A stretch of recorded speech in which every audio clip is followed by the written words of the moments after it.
దేవుని వాక్యమైన పరిశుద్ధ గ్రంథం బైబిల్లో నుండి సంఖ్యాకాండం 24వ అధ్యాయాన్ని చదువుకుంటాం. సంఖ్యాకాండం 24వ అధ్యాయం. ఇజ్రాయేలులను దీవించుట యెహోవా దృష్టికి మంచిదని బిలాము తెలుసుకునేటప్పుడు అతడు మునుపటి వలె శకునములను చూచుటకు వెళ్ళక అరణ్యం వైపు తన ముఖమును త్రిప్పుకొనెను. బిలాము కన్నులెత్తి ఇజ్రాయేలీలు తమ తమ గోత్రముల చొప్పున దిగి ఉండుట చూసినప్పుడు దేవుని ఆత్మ అతని మీదికి వచ్చిన గనుక అతడు ఉపమాన రీతికి ఇట్లా నేను బేరు కుమారుడైన బిలామునకు వచ్చిన దేవోక్తి, కన్నులు తెరిచిన వానికి వచ్చిన దేవోక్తి, దేవవాక్కులను వినిన వాని వార్త.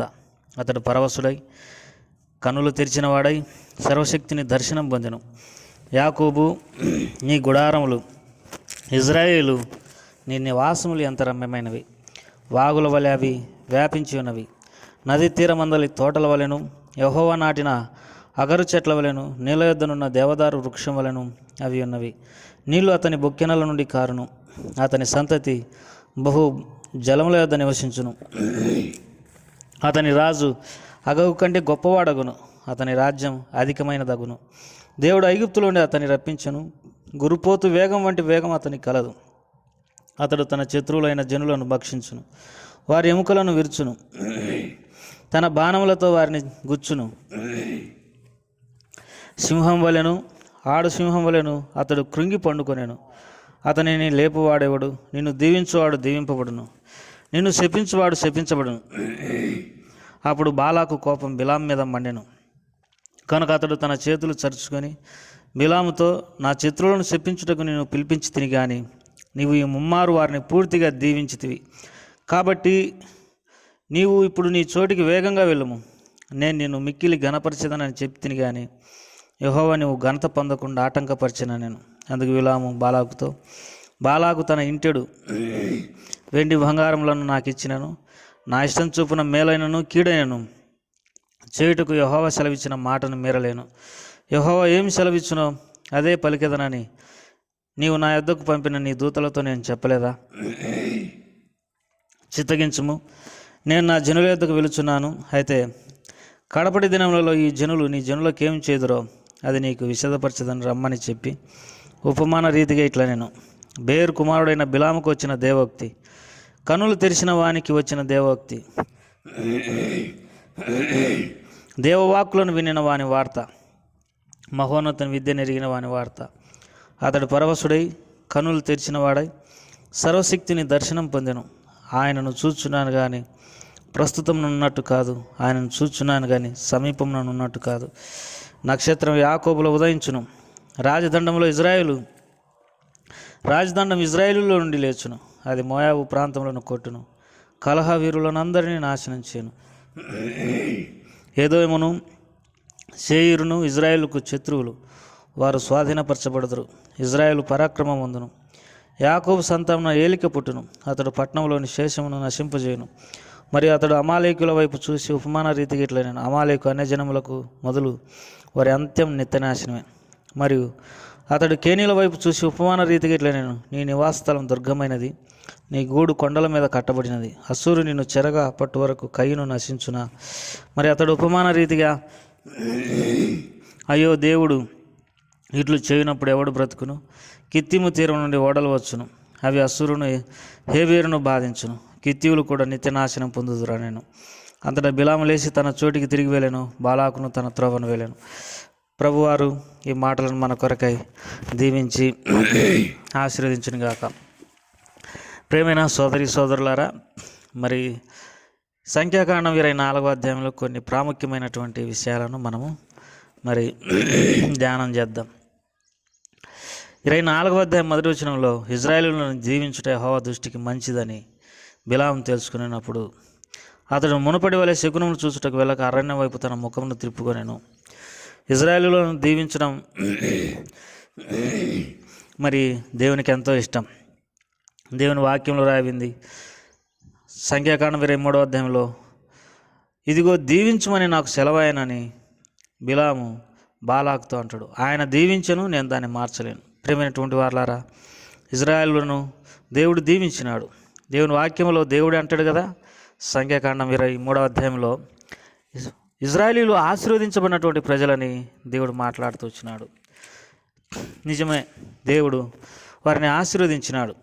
అంతేకాదు, ఆయన ఇజ్రాయేలు గురించి ఒక మాట అంటాడు. ఆయన యాకోబులో ఏ దోషం కనుగొనలేదు, ఇజ్రాయేల్లో ఏ వంకరతనం చూడలేదు. కాబట్టి ఆయన దోషం లేనటువంటి ప్రజలుగా ఇజ్రాయేలును చేస్తూ వచ్చినాడు, వంకర లేనటువంటి ప్రజలుగా వారిని చేస్తూ వచ్చినాడు. నిజంగా వారిని మరి దేవుడు ప్రేమించి వారిని ఏర్పాటు చేసుకున్నాడు. తనకు యాజక రూపకమైనటువంటి ప్రజలుగా ఉండడానికి, తనకు సొత్తు అయినటువంటి ప్రజలుగా ఉండడానికి, భూమి మీద తనకు స్వకీయ సాంబద్యంగా ఉండడానికి దేవుడు వారు ఏర్పరచుకున్నాడు. నిజమే, దేవుడు ప్రేమించి ఏర్పరచుకునేటువంటి వారు ఎంత ధన్యులు. కాబట్టి అటువంటి ప్రజలు నిజమే ఎంతో ధన్యులైనటువంటి వారు. దేవుడు వారిని దీవించి ఆశీర్వదించినాడు, వారిలో దోషం లేకుండా చేసినాడు, వంకరతనం లేకుండా చేసినాడు. తన కార్యాలను వారికి చూపిస్తూ అతనికి తోడై, అనగా ఇజ్రాయేలులకు తోడై ఉన్నాడు. మనం కూడా నిజంగా ఆయన చేత ప్రేమింపబడి ఏర్పరచబడి ఆయన మనకు తోడుగా ఉండి ఆయన మనల్ని దీవించినటువంటి ప్రజలంగా ఉండడం మనకెంతో ఆశీర్వాదకరం. ఇక్కడ సంఖ్యాకాండం 24వ అధ్యాయంలో ఇజ్రాయేలు గురించి ఇంకొక మాట దేవుని వాక్యంలో రాయబడింది.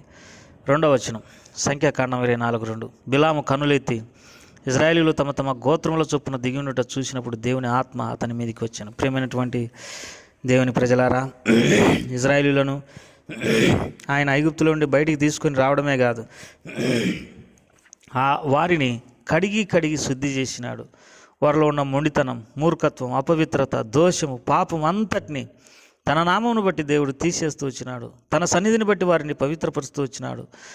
ఎంత శ్రేష్టమైనటువంటి ప్రజలు వారు. నిజమే, వారిని దేవుడు మరి రకరకాల అపవిత్రత నుండి, తప్పుడు సిద్ధాంతాల నుండి, మూర్ఖమైన ఆలోచనల నుండి, చెడుతనం నుండి, పాపం నుండి, మోసం నుండి, అపవిత్రత నుండి విడిపించి వారికి ఎంతో మరి క్రమశిక్షణ నేర్పినాడు. వారు ప్రత్యక్షపు గుడారం చుట్టూ దిగడం, వారి గోత్రముల చొప్పున దిగడం బిలాము చూసినప్పుడు దేవుని ఆత్మ అతని మీదికి వచ్చింది.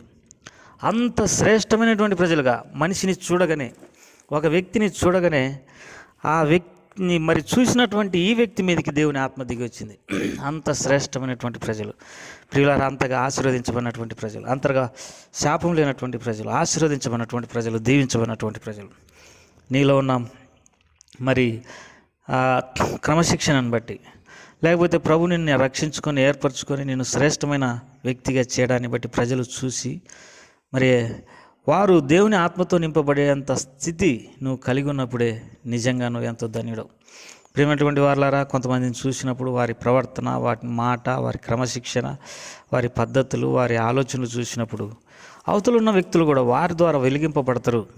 వారు కూడా మరి ప్రేరేపణకు గురవుతారు, వారు కూడా దీవించబడతారన్న సంగతి మనం గుర్తిరగవలసినటువంటి వారం అంటున్నాం. ఇక్కడ ఇంకొక మాట కూడా ఉంది. సంఖ్యాకాండం 24వ అధ్యాయం 5వ వచనంలో, యాకోబు నీ గుడారములు, ఇజ్రాయేలు నీ వాసములు ఎంతో రమ్యమైనవి. వారు మరి గుడారాలలో నివసిస్తుంటున్నా మరి వారు ఎంతో రమ్యమైనటువంటి నివాస స్థలాలు కలిగినటువంటి వారుగా ఉన్నారు. ఎందుకని అనంటే, మనము ఎప్పుడైతే దేవుని అధికారం కింద, దేవుని యొక్క ఆత్మ స్వాధీనంలో ఉండి జీవిస్తుంటామో, మనం కలిగినటువంటి వస్తువులు, మన ఇంట్లో ఉన్నటువంటి చిన్న చిన్న వస్తువులు, అవి ఎంతో ప్రభావవంతంగా, శక్తివంతంగా అనేకులకు మరి సాక్ష్యం ఇచ్చుచుండును ప్రభు గురించి. ఒకవేళ ప్రభువు ఆత్మ లేకుండా, ప్రభువు లేకుండా మనం జీవిస్తున్నప్పుడు, మనం ఎంతో డబ్బు ఖర్చు పెట్టి ఇండ్లు కట్టించినా, ఎన్నో వస్తువులు కొనుక్కున్న ఆ ఇంట్లో, ఆ వస్తువులు, ఆ ఇల్లు ఇతరులను ఎంత మాత్రం ప్రభావితం చేయలేదు. యాకోబు గుడారము మరి ఇజ్రాయేలు నివాసస్థలం ఎంతో రమ్యమైనవి అని అంటాడు. చూడండి, ఆ రమ్యమైన తీరు గురించి 6వ వచనం నుండి రాయబడింది. వాగుల వలె అవి వ్యాపించున్నది, నది తీరమంది తోట వలెను, యెహోవా నాటిన అగరు చెట్ల వలెను, నీళ్ళ యొద్దనున్న దేవదారు వృక్షం వలను అవి ఉన్నవి. నీళ్లు అతని బొక్కెనలుండి కారును, అతని సంతతి బహు బలంగా జలముల యొద్ద నివసించును, అతని రాజు అగు కంటే గొప్పపడగును. వీరు ఎంతో శక్తివంతమైనటువంటి ప్రజలు, బలమైనటువంటి ప్రజలు, గురుపోతు వేగం కలిగినటువంటి వారు. వీరు ఇంకొక మాట చెప్పాలంటే దేవుని సంతతి. వీరు అంత బలం కలిగినటువంటి వ్యక్తులుగా భూమి మీద తయారైపోయినారు. ఒక చెడిపోయిన మానవులను తీసుకుని దేవుడు ఎంత శ్రేష్టమైనటువంటి వ్యక్తులుగా దేవుడు చేసినాడు. చూడండి, ఇక్కడ ఇంకో మాట ఈ సంఖ్యాకాండం 24వ అధ్యాయంలో మరి చూడగలము. మరి 16వ వచనం, దేవవాక్కులను వినిన వారిని వార్త, మహోన్నతుని విద్య నెరిగినటువంటి వాని వార్త. ఇక్కడ బాలాకు, బిలాం వీరిద్దరు కూడా యెహోవా అంటే తెలిసినటువంటి వాళ్ళే, ఆయన వారు దేవుని ప్రజలు కాదు. ఎంతోమందికి యెహోవా అనేటటువంటి దేవుడు తెలిసి ఉన్నప్పటికీ వారు దేవుని స్వాధీనంలోకి రానంత వరకు వారు దేవుని ప్రజలు కాదు. ఈ లోకంలో కూడా అనేక మందికి యేసుప్రభు అంటే తెలుసు, ఆయన దేవుడని తెలుసు, కానీ వారందరూ కూడా ఆయన ప్రజలు కాదు. ఒకవేళ ఆయన నామం పేరట వారు ప్రార్థన చేసుకోవచ్చు, లేకపోతే ఆయన నామం పేరట ప్రవచించవచ్చు, ఆయన నామం పేరట సేవ చేస్తుండొచ్చు, కానీ ఆయన మరి గుంపులో ఉండి ఆయన అధికారం కింద, ఆయన క్రమశిక్షణ కింద, ఆయన స్వాధీనంలో ఉండి నడుచుకునేటటువంటి వారే ఆయన ప్రజలు. మహోన్నతుని విద్య నెరిగినటువంటి వాడిని వార్త. బిలాం అంటాడు, మహోన్నతుని విద్య నెరిగిన నేను అంటాడు.